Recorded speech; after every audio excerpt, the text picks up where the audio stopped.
హోంమంత్రిగా వంగలపూడి అనిత బాధ్యతలు తీసుకున్నప్పటి నుంచి తన మార్కేంటో చూపిస్తున్నారు.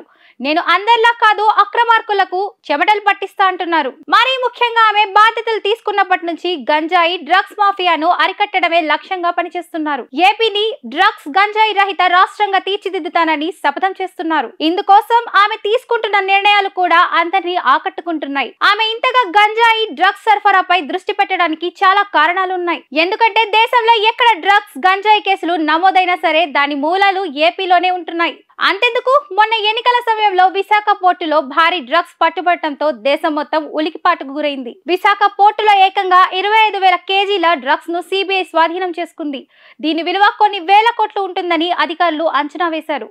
అప్పట్లో దానిపై ఎంత రచ్చ జరిగిందో చూసాం. ఇక హోమ్ మినిస్టర్ అనిత మొన్న విశాఖలోని సెంట్రల్ జైలును సందర్శించారు. అందులో శిక్ష అనుభవిస్తున్న వారిలో 80% పైగా మైనర్లే ఉన్నారు. వారంతా కూడా గంజాయి డ్రగ్స్ సరఫరా చేస్తుంటారు. స్మగ్లర్లు ఎక్కడకు చేరవేయమంటే అక్కడ చేరవేస్తుంటాం. 5,000, 10,000కు వీరంతా ఇలా చేసి ఇప్పుడు జైల్లో ఉంటున్నారని తెలుసుకున్నారు అనిత.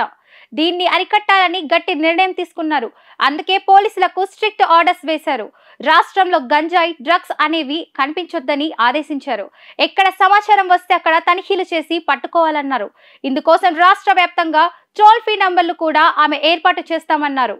సామాన్య ప్రజలు ఎవరైనా ఈ టోల్ ఫ్రీ నంబర్ కు కాల్ చేసి గంజాయి డ్రగ్స్ సమాచారం ఇస్తే వారికి నగదు రివార్డు కూడా ఇస్తామని ఆఫర్ చేశారు. అంతేకాకుండా పోర్టుల దగ్గర రాష్ట్ర సరిహద్దుల్లో గట్టి నిఘా ఏర్పాటు చేశారు. పోలీసులను భారీ ఎత్తున సరిహద్దుల్లో మోహరించారు. ఏపీలోకి 1 గ్రాము డ్రగ్స్ కూడా రావద్దని హెచ్చరించారు. ఇప్పటికే రాష్ట్రంలో ఎక్కడెక్కడ గంజాయి సాగు చేస్తున్నారో అక్కడ ప్రత్యేక ఆపరేషన్లను నిర్వహించేందుకు రెడీ అవుతున్నారు. అనిత ప్రాతినిధ్యం వహిస్తున్న అనకాపల్లి, అరకు లాంటి పార్లమెంట్ నియోజకవర్గాల్లో ఎస్టీలు ఎక్కువగా గంజాయి సాగు చేస్తున్నట్లు ఆమె దృష్టికి వచ్చింది. అందుకే అక్కడ కూడా ఎస్టీలకే ప్రత్యామ్నాయ ఉపాధి మార్గాలను చూపించి గంజాయిని సాగు చేయకుండా చేసేందుకు చర్యలు తీసుకోబోతున్నారు.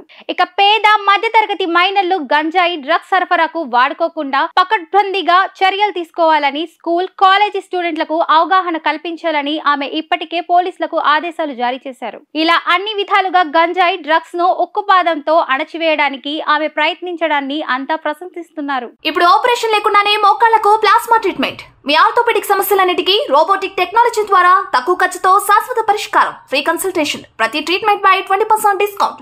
ఈ ఆఫర్ కొద్ది రోజులు మాత్రమే. త్వరపడండి. V9 hospitals 9281465842.